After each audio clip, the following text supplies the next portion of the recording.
সরকারের কিছু সমালোচনা থাকা সত্ত্বেও সরকার নির্দিষ্ট সময় জন আকাঙ্ক্ষাগুলো পূরণ করতে সক্ষম হবেন। যদিও এই সময়টিতে কিছু কিছু তাদের দেশ পরিচালনার ক্ষেত্রে কিছু সিদ্ধান্তহীনতা, কিছু বলা যেতে পারে সাফল্য যেমন থাকে, মানুষের ব্যর্থতাও থাকে, এটাও সত্য কথা। কিছু কিছু ক্ষেত্রে তো নিশ্চয়ই সবকিছু তারা সামাল দিতে পারেননি যেভাবে আমরা প্রত্যাশা করেছি। ওর সময়টা অস্থির ছিল, একেবারে তো খুব স্বাভাবিক সময় তারা দায়িত্ব পালন করেননি, স্বাভাবিক পরিস্থিতির দায়িত্ব পালন করেননি, সেটাও বিবেচনায় নিতে হবে। তো এমনি ধরনের একটি প্রেক্ষাপটে আপনি যে অস্থিরতার কথা বললেন, আমি বুঝতে চাই প্রবাবলি আপনি গত 6 তারিখে 6 ফেব্রুয়ারির যে ভাঙচুরের কথাগুলো সেগুলো হয়তো আপনি উল্লেখ করতে চান নাকি? দেশব্যাপী আমরা দেখছি যে আওয়ামী লীগের কার্যালয় থেকে শুরু করে বাড়িঘর ভাঙচুরের ঘটনা ঘটছে, 32 নম্বরে ভাঙচুরের ঘটনা ঘটেছে। এটা ঠিক। আমি যদি এইভাবে বলি যে মানুষের ক্ষোভের এক ধরনের ন্যায্যতা আছে নিঃসন্দেহে। কারণ হচ্ছে যে আপনার পলাতক স্বৈরাচার, পতিত স্বৈরাচার, তারা গত 16 বছরে যেভাবে মানুষের ভোটাধিকার হরণ করেছে, যেভাবে তার শাসন ব্যবস্থাকে টিকিয়ে রাখার জন্য তারা দেশের সম্পদ লুট করেছে, সোজা কথা লুটেরা সরকার ছিল এটা, এবং দেশের বাইরে পাচার করেছে, এবং দেশের প্রশাসন বলেন, পুলিশ বলেন, সমস্ত কিছু দলীয়করণের মধ্য দিয়ে তারা বিরোধী মতকে দমন নিপীড়ন করার জন্য তারা আয়নাঘর তৈরি করেছিল, তারা গুম করেছিল বিরোধী মতের লোকজনকে, তারা খুন করেছিল, সভা সমাবেশ করতে। সোজা কথা একেবারেই ডেমোক্রেটিক ন্যূনতম নর্মসের মধ্যে তারা ছিল না। একটা অনির্বাচিত সরকারে তা থাকার কথাও না। আচ্ছা, তো এই সমস্ত নানাবিধ কারণে জনগণ ধারণা করেছিল যে শেখ হাসিনা যখন এই দেশ থেকে পালিয়ে যেতে বাধ্য হলেন, এবং আমি যদি বলি শেখ হাসিনার সরকারের সাবেক কলিগ সোহেল তাজ, যিনি শেখ হাসিনার অধীনে স্বরাষ্ট্র প্রতিমন্ত্রীর দায়িত্ব পালন করেছেন, তার মন্তব্য অনুযায়ী, তার বক্তব্য যে জনগণ যখন শেখ হাসিনাকে ঝেঁটিয়ে বিদায় করে, ওনার বক্তব্য কোট আনকোট, তো তিনি এই ধরনের একটি পরিণতি যে সরকারের হয়, সে সরকার একটু বোধগম্য হওয়া উচিত ছিল তাদের নিজেদের মধ্যে, যে কেন এই ধরনের পরিস্থিতি হলো, কেন তাদেরকে এইভাবে চলে যেতে হলো। তারা তো সব উনি তো নিজে সবসময় বলতেন, আমি করেছি, আমার বাবা করেছে, আমার বাবা করেছে, আমি করেছি। কিন্তু ডক্টর আসাদুজ্জামান রিপন সাম্প্রতিক সময়ে যে আমরা উত্তেজনা দেখছি, সেই জায়গা থেকে যদি দায় জানতে চাই, দায় কার? আমার কথা তুমি শেষ করতে দিলেন না, মাঝখানে আরেকটা কথা দিলাম, কোনটার উত্তর দেব? আচ্ছা, দুটোরই উত্তর আমি জানতে চাই। রাইট, সেটি বলছি, আমি আপনার দুটোর উত্তর দিয়ে দেবো। এখন কথা হচ্ছে কি আপনার, তো এই যে পতিত স্বৈরাচার, তার মধ্যে কোনো অনুশোচনা নাই, কোনো রিমোর্স নাই, তার মধ্যে কোনো মানুষের কাছে দুঃখ প্রকাশ, সরি বলার টেন্ডেন্সিটা নাই। তারা কি করে পলিটিক্সে কাম ব্যাক করবে? এখনো গত 6 তারিখে তিনি যেই সুরে যে ভাষায় কথা বলেছেন, তাতে তো মানুষ ক্ষুব্ধ হয়েছে, এবং সে আমার ব্যক্তিগত অ্যানালাইসিস, ক্ষুব্ধতার কারণে মানুষ আপনার প্রতীকীভাবে আপনার অনেকগুলো আপনার কেবল স্থাপনায় মানুষ করেছে, হামলা করেছে।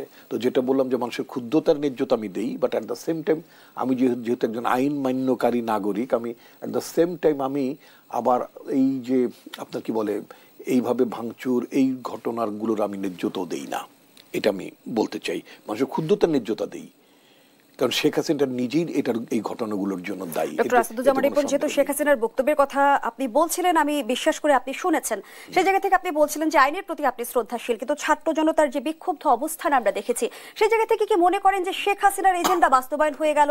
শেখ হাসিনা উস্কানিমূলক যে বক্তব্য দিয়েছে, যে উদ্দেশ্য চরিতার্থ করার জন্য দিয়েছে, সেটি অনেকাংশে বাস্তবায়ন হয়ে গেল? না, বাস্তবায়নের কথা বল, মানুষ তো ক্ষুব্ধ থাকে, এটা আপনি মানুষের এই যে মানুষ 16 বছরের ক্ষুব্ধতার কারণে তো রাজপথে নেমেছে, এমনকি গণভবনকে গুড়িয়ে দিয়েছে, তাই না?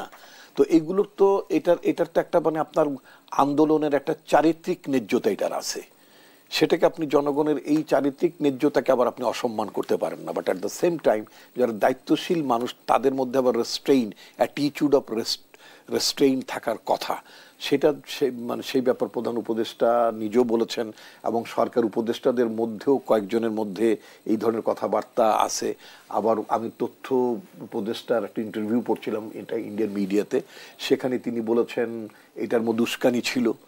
এখন তিনি অবশ্য পরিষ্কার করেন সে উস্কানি দাতা কে, সেটা শেখ হাসিনা না অন্যরা, এটা অবশ্য পরিষ্কার করলে ভালো হতো।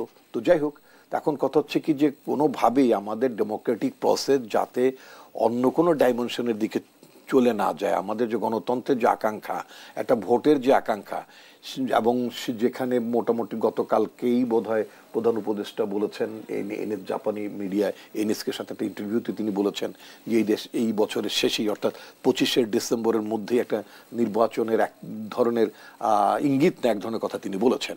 কোনোভাবেই যাতে কোনো ধরনের উস্কানি, মানে তথ্য উপদেষ্টার ভাষা অনুযায়ী বা তার পর্যবেক্ষণ অনুযায়ী, নাহিদ ইসলামের কথা বলতে চাই, তার মধ্য থেকে যাতে আপনার এটা এই ধরনের উস্কানি বা উস্কানির আউটকাম হিসেবে যে ঘটনাগুলো ঘটবে, এটার অজুহাতে কোনো নতুন ধরনের কোনো পরিস্থিতি যাতে তৈরি না হয়, নতুন কোনো শক্তির যাতে অভ্যুদয়, শক্তি বলতে আমি বুঝাচ্ছি এটা ইতিবাচক শক্তি নয়, নেতিবাচক। ইতিমধ্যে বিএনপি নেতারা শঙ্কা প্রকাশ করেছে দেশ ভালোর দিকে যাচ্ছে। হ্যাঁ, তো এই ধরনের পরিস্থিতি হলে আমাদের যে গণতান্ত্রিক আকাঙ্ক্ষা, আমাদের যে ভোটের আকাঙ্ক্ষা, তারপরে আপনার দেশ পরিচালনার জন্য যে রাজনৈতিক নেতৃত্ব, রাজনৈতিক কর্তৃপক্ষ, রাজনৈতিক সরকারের যে জনগণের যে আকাঙ্ক্ষা, সেখান থেকে আমরা অনেক পিছিয়ে যেতে পারি। সেই সমস্ত বিষয়গুলি মাথায় রাখতে হবে।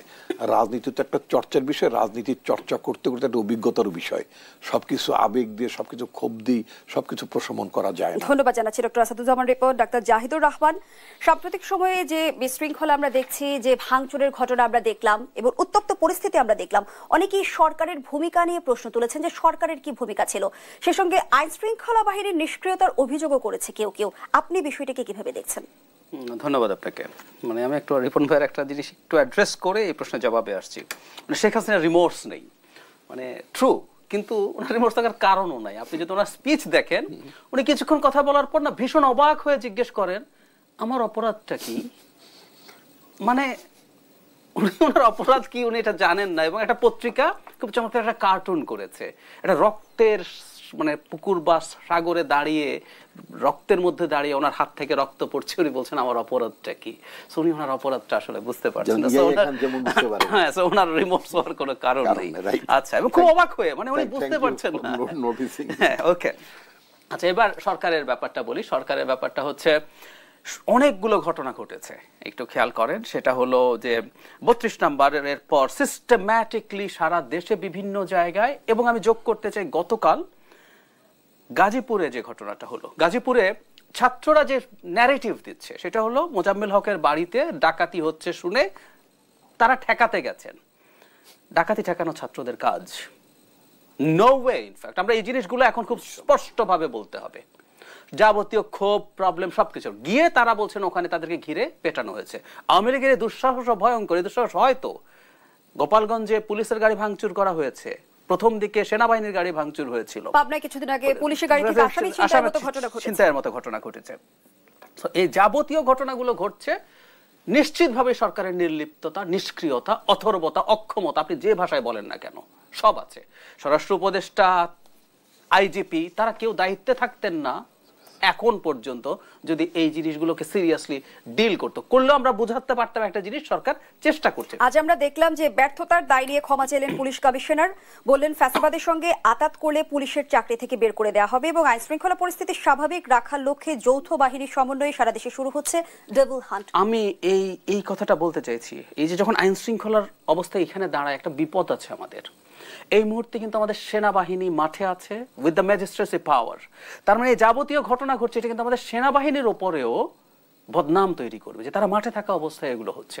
নট অনলি দ্যাট, আমি আরো খোলাখুলি কিছু কথা বলতে চাই। যেমন ধরুন জনাব সার্জিস আলম, মুখ্য সংগঠক জাতীয় নাগরিক কমিটির, তিনি গতকাল স্ট্যাটাস দিয়েছেন ওনারা আওয়ামী লীগ, ছাত্রলীগ যারা আছে পান্ডা তাদেরকে দেখে নেবেন, গাজীপুর ওনারা যাচ্ছেন। ওনারা গাজীপুর যাচ্ছেন কেন? ওনার ওখানে যাওয়ার জন্য কি অ্যাসাইন্ড? আমরা ছাত্রলীগকে দেখতাম বলতো বিএনপি নাশকতা করলে আমরা ঠেকাবো, তখন থেকে এগুলো কন্টেস্ট করেছে যে আপনি এসব ঠেকানোর কেউ না। এটা যেন পুলিশ আছে, বিজিবি আছে, দরকার সেনাবাহিনী নামবে বিএনপি যদি কোনো নাশকতা করে। অনেক আওয়ামী লীগের লোকজন, আমাদের স্টেট নেই। সরকার গঠন হলো, প্রথম 1 সপ্তাহ 2 সপ্তাহ ঝামেলা থাকলো, পুলিশ ছিল না, মানলাম। 6 মাস পরও মব যাচ্ছে কোনো একটা কিছুকে ঠেকানোর জন্য, এটা যার মবই হোক না কেন, যারা এই আন্দোলনের সামনের সারিতে ছিলেন তাদের মব, কিন্তু তারাও যদি আইন ভাঙেন সেটা আইন ভাঙাই আসলে। উনি এটা করতে পারেন না। তো সো বহির্বিশ্বে মেসেজ যেটা যাচ্ছে, এবং আমি খুলে দেখছি বাংলাদেশে এখনো মব রুল চলছে, সরকার এফেক্টিভ না। যদি সরকার এফেক্টিভ না হয় তাহলে কি হবে? সরকার লোকরা এস্টাবলিশ হচ্ছে। এবং আমি তখন দুটো জিনিস দেখতে চাই। ডিসফাংশনাল যদি হয়, আপনি চেঞ্জ করবেন মানুষকে। মানে আপনি শেখ হাসিনা হয়ে যাচ্ছেন কেন? শেখ হাসিনা যত ব্যর্থতা হোক, যিনি আছেন তিনিই আছেন, এটা কারণ আছে। কারণ শেখ হাসিনা তো সব সঠিক কাজ করেন। মানে স্বৈরাচারদের কিন্তু এক ধরনের ন্যারেটিভ সামনে আনে, অমনিপটেন্ট, উনি ওনার মতো সর্বশক্তিমান, উনি ওনার মতো শক্তিশালী কেউ নাই, আর কোনো বিকল্প নেই, এবং ওনার যাবতীয় সিদ্ধান্ত নিখুঁত। তো এটা তো তা না, ভুল করতে পারে না। কিন্তু এটা হ্যাঁ আমার ভুল। ডক্টর ইউনূস নিজে মুখে বহুবার নিজের ভুলের কথা বলছেন। তো চেঞ্জ আমরা দেখতে চাই যে, যেহেতু হচ্ছে না, আপনি কিছু পরিবর্তন করছেন, সেটাও তো করছেন না, তো এই যদি পরিস্থিতি হয়, একটু প্রসঙ্গত বলে রাখি, পুলিশ সামলাতে পারছেন না যে উপদেষ্টা, তার অধীনে কৃষি মন্ত্রণালয় আছে, কিন্তু আমাদের কৃষিতে ডিজাস্টার হয়ে যাচ্ছে, আমরা অনেকে খেয়াল করছি না। উনি স্বরাষ্ট্র মন্ত্রণালয় পাচ্ছেন, ওনার কৃষি মন্ত্রণালয় আছে। এই হচ্ছে, মানে আমরা এগুলো দেখে প্রবলেম মনে করি, যে আপনি আন্তরিকতাও দেখি না। মানে কোনোভাবে আপনি এসে বসে আছেন, যেমনি ইচ্ছা চলবে, অথচ আমরা কি টাফ টাইমের মধ্য দিয়ে যাচ্ছি। আমাদেরকে একটা ডেমোক্রেটিক ট্রানজিশন হবে ঠিক মতো, ইলেকশন পর্যন্ত আমরা যেতে পারবো কিনা, এই আলাপ, এই প্রশ্ন বিভিন্ন জায়গা থেকে হচ্ছে। আমি নাম বলছি না, দু একজন ব্যবসায়ী, বড় ব্যবসায়ীর সাথে কথা হচ্ছিল, বলছে শুধু এই সরকার তো নয়, ঠিক আছে এক বছর হলে আমি ইনভেস্ট ঠিক মতো করবো না, কিন্তু এই এক বছর পর কি একটা ইলেকশন হয়ে নির্বাচিত সরকার আসবে, আই এম কনফিউজড, সো আমি কেন এখন ইনভেস্ট করবো? এই পরিস্থিতি তৈরি হয়ে গেছে। সেখানে এরকম একটা ইনএফেক্টিভ সরকার যখন থাকে, আমাদের বিপদ বাড়তেই থাকে, এবং আপনি কোথাও না কোথাও তো আসলে সাইন নিতে হবে।